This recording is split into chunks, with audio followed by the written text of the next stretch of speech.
আজকে অনুষ্ঠিত ভূমি রেকর্ডের সার্ভেয়ার পদের পরীক্ষায় বাংলা, ইংরেজি, গণিত এবং সাধারণ জ্ঞান এই 4টা বিষয় থেকে আমার দেওয়া টার্গেট সাজেশন থেকে 100% কোশ্চেন কমন আসছে। যারা ভূমি রেকর্ডের সার্ভেয়ার পদে অ্যাপ্লাই করছেন অথবা ভূমি রেকর্ডের যেই পদগুলোতে লিখিত পরীক্ষা হবে ওই পদগুলোর জন্য আমার এই লিখিত টার্গেট সাজেশনটা নেবেন। এখান থেকে হুবহু প্রশ্ন কমন পাবেন ইনশাআল্লাহ। আর যারা এমসিকিউ পরীক্ষা হবে যেসব পদের ভূমি রেকর্ডে, তারা আমার এই বিষয়ভিত্তিক টার্গেট সাজেশন আছে, এটা নেবেন। এটা নিলে এমসিকিউর ফুল প্রিপারেশন আপনারা নিতে পারবেন এবং এই টার্গেট সাজেশনগুলো আপনি হোয়াটসঅ্যাপে নিতে পারবেন পিডিএফ আকারে, অথবা কুরিয়ারে হার্ড কপি নিতে পারবেন আপনার ঠিকানায় হোম ডেলিভারি করে। নেওয়ার প্রসেস একদম সহজ। আমার সাথে যোগাযোগ করতে হবে স্ক্রিনে দেখানো এই হোয়াটসঅ্যাপ নাম্বারে। এছাড়া অন্য কোনো নাম্বারে যোগাযোগ করে সাজেশন ক্রয় করে প্রতারিত হবেন না। 24 তারিখের আজকের এই পরীক্ষাতে সময় দেওয়া হয়েছিল 90 মিনিট এবং পূর্ণমান 100। বেশ বাক্য সহ সমাস নির্ণয় করতে হবে। 5 মার্কেট ছিল। ভ্রমর কৃষ্ণকেশ, ভ্রমরের নেই কৃষ্ণকেশ, এটা উপমান কর্মধারয় সমাসের উদাহরণ। জলদ, জল দেয় যে, উপপদ তৎপুরুষ সমাস। গ্রামান্তর, অন্য গ্রাম, নিত্য সমাস। আর সাহিত্য সভা, সাহিত্য বিষয়ক সভা, মধ্যপদলোপী কর্মধারয় সমাস। মাতা পিতা, মাতা ও পিতা দ্বন্দ্ব সমাস। বেশ বাক্যের এই প্রশ্নগুলো কমন ছিল আলহামদুলিল্লাহ। এক কথায় প্রকাশ করুন। অতি দীর্ঘ নয় যা, নাতি দীর্ঘ, যার সর্বস্ব চুরি হয়ে গেছে, ঋত সর্বস্ব। এক থেকে আরম্ভ করে একাধিক ক্রমে, ভবিষ্যৎ না ভেবে কাজ করে যে, অবিমৃষ্যকারী, হনন করার ইচ্ছা, জিজ্ঞাসা। একটা কোশ্চেন আছে যে আপনারা পিডিএফ নিলে কি পিডিএফগুলো কি ফাটবে কিনা, মোবাইলে পড়তে পারবেন কিনা। একদম দেখেন যত জুম করব এগুলো ফাটবে না। হ্যাঁ, মোবাইলে পড়তে পারবেন, অথবা চাইলে আপনারা নিজেরা প্রিন্ট করে নিতে পারবেন, অথবা যদি ঝামেলা মনে করেন তাহলে আমার থেকে প্রিন্ট কপি নিতে পারবেন। আচ্ছা, এরপরে সন্ধি বিচ্ছেদ করুন। মহর্ষি, মহাযোগ ঋষি, মহর্ষি। অহরহ, অহ বিসর্গ যোগ অহ, অহরহ। মহার্ঘ, মহাযোগ অর্ঘ, মহার্ঘ। প্রত্যুষ, প্রতি যোগ উষ, উষ লিখতে এখানে দীর্ঘকার। গীতি, গৈ যোগ তি, গীতি। তো এই যে সন্ধি বিচ্ছেদ 5টাও আলহামদুলিল্লাহ কমন ছিল, 5 মার্কের। শুদ্ধ বানান লিখতে হবে। ন্যূনতম বানান নয় দীর্ঘকার জফালা দন্তন্য তম। মুহূর্ত বানান শুদ্ধ এভাবে। পিপিলিকে শুদ্ধ বানান এটা। দৈন্যতা হবে না, দৈন্য বা দীনতা। মনীষী, মনীষীর দুইটাই দীর্ঘকার এবং দীর্ঘইকার এবং মদিনাস্য। অর্থসহ বাক্য রচনা করতে হবে। শিরে সংক্রান্তি মানে আসন্ন বিপদ। আমার এখন শিরে সংক্রান্তি, তাই বলছি তামাশা করবে না। 2-1টা প্রশ্ন যদি না দেখাই তাহলে তো আপনারা বলবেন যে কমন আসছে আপনি দেখান না। আগের ভিডিওগুলোতে অবশ্য আমি দেখাই দিছি, তারপরেও ভিডিওতে দেখাইতে গেলে অনেক সময় লাগে। এখানে 476 নম্বর প্রশ্ন থেকে শিরে সংক্রান্তি বাগধারাটা কমন আসছে। তো এভাবে করে প্রত্যেকটা ধরে ধরে দেখাইতে গেলে অনেক সময় লাগবে। পূর্বের ভিডিওগুলা দেখে নেবেন আপনারা। তুষের আগুন মানে দগ্ধকারী দুঃখ। সরকারি চাকরির গেজেট আটকে যাওয়ায় ছেলেটা এখন তুষের আগুনে জ্বলছে। লেফাফা দুরস্ত মানে বাইরে পরিপাটি। লোকটি দরিদ্র হলেও চলন ও আচার আচরণে লেফাফা দুরস্ত। ঠেলা দিয়ে গঙ্গায় ফেলা মানে হলো বিপদে ফেলা। আমাকে ঠেলা দিয়ে গঙ্গায় ফেলে তুমি হানুমুনে যাচ্ছ। গৌরচন্দ্রিকা মানে হলো ভূমিকা। গৌরচন্দ্রিকা রেখে মূল কথা বলো। Fill in the blanks with appropriate word. Please put dash your shoes. Put off. Please put off your shoes. He is ill fever. সে জ্বরে ভুগতেছে, জ্বরে। He is ill with fever. She has special interested in history. Say specially আগ্রহী কি history সম্পর্কে। It is dash 1 টাকা note. It is a 1 টাকা note এ হবে।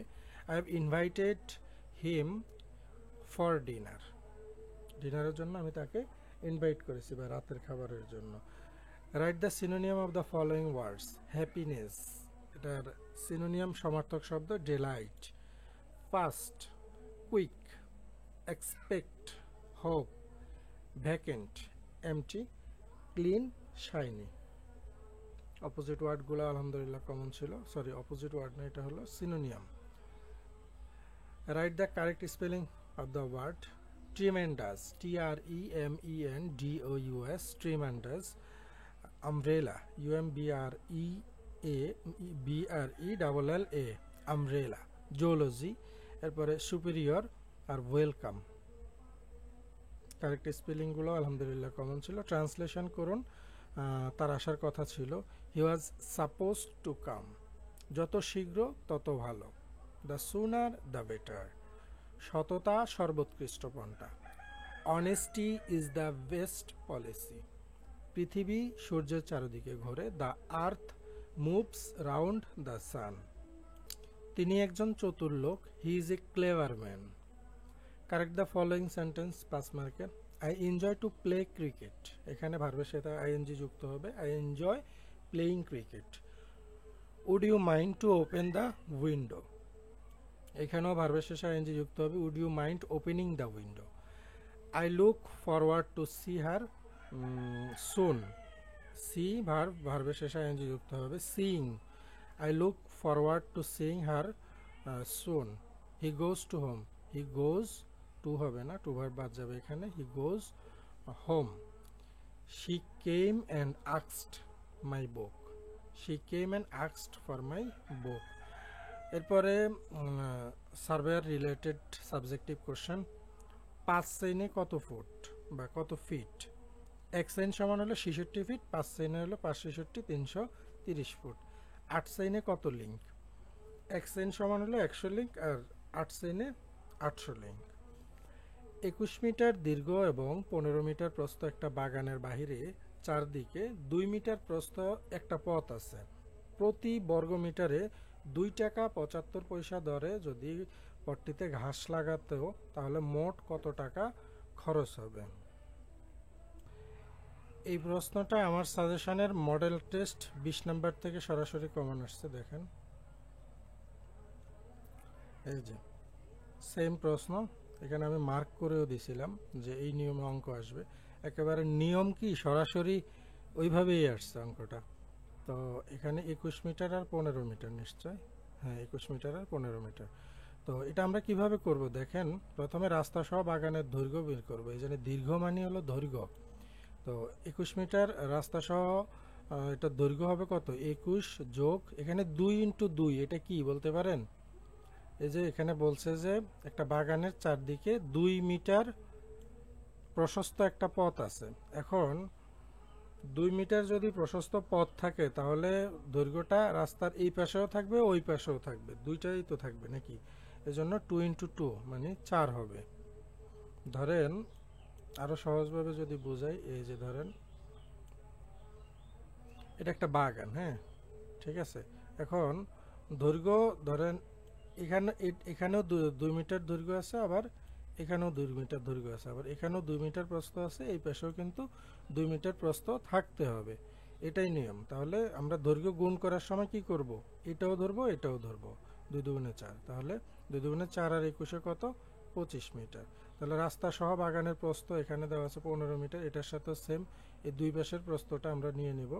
15-র সাথে 4 গুণ যোগ করলে 19 মিটার। এখন আমরা দুইটার ক্ষেত্রফল বের করব। ক্ষেত্রফল বের করতে হলে কি করতে হয়? দৈর্ঘ্য আর প্রস্থ গুণ করে দিতে হয়। এই যে দৈর্ঘ্য আর এই প্রস্থ, এই দুইটা গুণ করে দেব, 475 বর্গ মিটার পেয়ে যাব। এখন আমরা বাগানের ক্ষেত্রফল বের করব। শুধু বাগানের ক্ষেত্রফল কত? ক্ষেত্রফল এই যে শুধু 21 আর 15, দৈর্ঘ্য আর প্রস্থ 21, 15, এই দুইটারে গুণ করে দেব, 315 বর্গ মিটার। এটা হলো শুধু বাগানের ক্ষেত্রফল পেয়ে যাব।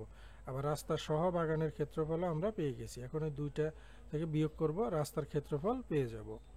475 থেকে 315 বিয়োগ করলে আমরা রাস্তার ক্ষেত্রফল পেয়ে যাব।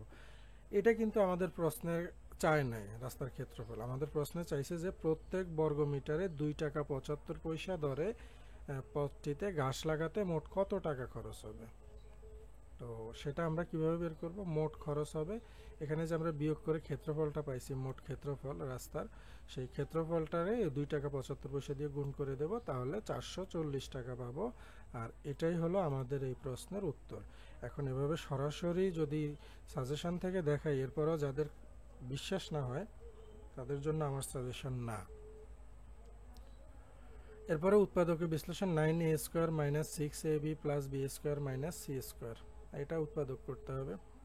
যেহেতু এখানে 9 আছে, তাহলে এটাকে যদি আমরা স্কোয়ার করি 3 দিয়ে করতে পারি, যে 3a উপরে স্কোয়ার দিলে 3 3 9 হয়, মাইনাস এখানে 6ab, এটাকে আমরা একটু ভাঙিয়ে লিখতে পারি যে 3 2 6 ab, এভাবে লেখা যায়, plus b square minus c square. তো এখানে দেখেন একটা সূত্র হয়ে গেছে, a square minus 2ab plus b square. এটা একটা সূত্র, a square minus 2ab plus b স্কোয়ারের সূত্র a minus b whole square, আর এখানে মাইনাস সি স্কোয়ার আছে, এটা বসায় দেব। এটাও আবার একটা সূত্র হয়ে গেছে, এই দুইটা পুরোটাকে আমরা এ ধরলাম এ স্কোয়ার, এটাকে বি ধরলাম বি স্কোয়ার। এ স্কোয়ার মাইনাস বি স্কোয়ারের সূত্র কি? এ প্লাস বি ইন্টু এ মাইনাস বি, এ প্লাস বি ইন্টু এ মাইনাস বি। সিএস জরিপের পূর্ণাঙ্গ রূপ লিখুন, ক্যাডাস্ট্রাল সার্ভে। আচ্ছা, এই ফাঁকে আরেকটু কথা বলে দিই, ভূমি রেকর্ডের তো অন্যান্য আরও অনেকগুলো পদ আছে, ওইসব পদে যে পদগুলোতে পদের সংখ্যা বেশি সেখানে আপনারা এই টার্গেট সাজেশন বিষয়ভিত্তিক যেটা, এটা পড়বেন। হ্যাঁ, বাংলা, গণিত আর নেওয়ার জন্য এই নম্বরে যোগাযোগ করবেন। বাংলাদেশে অনুষ্ঠিত আরও 2টা জরিপের নাম লিখুন। একটা হলো এসএ, এসএ মানে হলো স্টেট অ্যাকুইজিশন সার্ভে, আর একটা হলো আরএস, আরএস মানে হলো রিভিশনাল সার্ভে। নেক্সট প্রশ্ন, যে সুট দাগ বা বাটা দাগ বলতে কি বোঝায়? সুট দাগ হলো ভূমি জরিপকালে প্রাথমিক অবস্থায় নকশা প্রস্তুত অথবা সংশোধনের সময় নকশার প্রতিটি ভূমি এককে যে নম্বর দেওয়া হয়, সে সময় যদি কোনো নাম্বার ভুলে বাদ পড়ে অথবা প্রাথমিক পর্যায়ের পরে দুটি ভূমিখণ্ড একত্রিত হওয়ার কারণে যে ক্রমিক নাম্বার বাদ দিতে হয় তাকে বলা হয় সুট দাগ। আর বাটা দাগ কি? বাটা দাগ হলো কোনো মৌজার নকশায় ভুলবশত কোনো একটি জমির খণ্ডের দাগ নাম্বার বাদ পড়তে পারে, অথবা কোনো জমির খণ্ড বা দাগ বাস্তব প্রয়োজনে বিভক্ত করার প্রয়োজন হতে পারে। এক্ষেত্রে বাদ পড়া দাগ নাম্বারটি অথবা বিভক্তির ফলে নতুন সৃষ্ট দাগ নাম্বারটি বাটা দাগ হিসেবে লেখা হয়। বর্তমান বৃহত্তর ঢাকা জেলা প্রাচীনকালে কোন জনপদে ছিল? বঙ্গ। বাংলাদেশের সর্বোচ্চ আইনের নাম কি? সংবিধান। এলডি ট্যাক্সের পূর্ণরূপ হলো ল্যান্ড ডেভেলপমেন্ট ট্যাক্স। একটি মাল্টিমিডিয়া সফটওয়্যারের নাম লিখুন, যেমন মাইক্রোসফট পাওয়ার পয়েন্ট। ট্রান্সপারেন্সি ইন্টারন্যাশনালের সদর দপ্তর কোথায়? জার্মানির বার্লিনে। জিপিএস এর পূর্ণরূপ হলো গ্লোবাল পজিশনিং সিস্টেম, আর জিআইএস এর পূর্ণরূপ হলো জিওগ্রাফিক ইনফরমেশন সিস্টেম। জাতিসংঘের শরণার্থী সহায়ক সংস্থার নাম কি? United Nation High Commissioner for Refugees. আবার বলছি, এটার পূর্ণরূপ এভাবেও আসে, ইউএনএইচসিআর এর পূর্ণরূপ কি? এটা হলো জাতিসংঘের শরণার্থী সহায়ক সংস্থা, United Nations High Commissioner for Refugees. E commerce কি? ই কমার্সের পূর্ণরূপ ইলেকট্রনিক কমার্স, ইংরেজিতে এভাবে লিখতে হয়। ইন্টারনেট প্রযুক্তিতে কম্পিউটার নেটওয়ার্ক ও অন্যান্য ইলেকট্রনিক প্রযুক্তির ব্যবহার করে পণ্য, সেবা ও তথ্য ক্রয় বিক্রয় বিনিময় কার্যক্রমকে বলা হয় ই কমার্স। বাংলাদেশের অর্থনৈতিক সমুদ্র সীমা কত nautical mile? 200 nautical mile. Data transmission স্পিডকে কি বলে? ব্যান্ডউইথ। তো এই ছিল সার্ভেয়ার পদের প্রশ্ন সমাধান। সাজেশনের জন্য এই নাম্বারে যোগাযোগ করবেন, হুবহু এরকম সাজেশন থেকে পরীক্ষার প্রশ্ন হুবহু কমন পাবেন, ভালো প্রস্তুতি নিতে পারবেন। ভালো একটা সাজেশন পড়তে পারলে আপনার সময়ও বাঁচবে, পরিশ্রমও সার্থক হবে।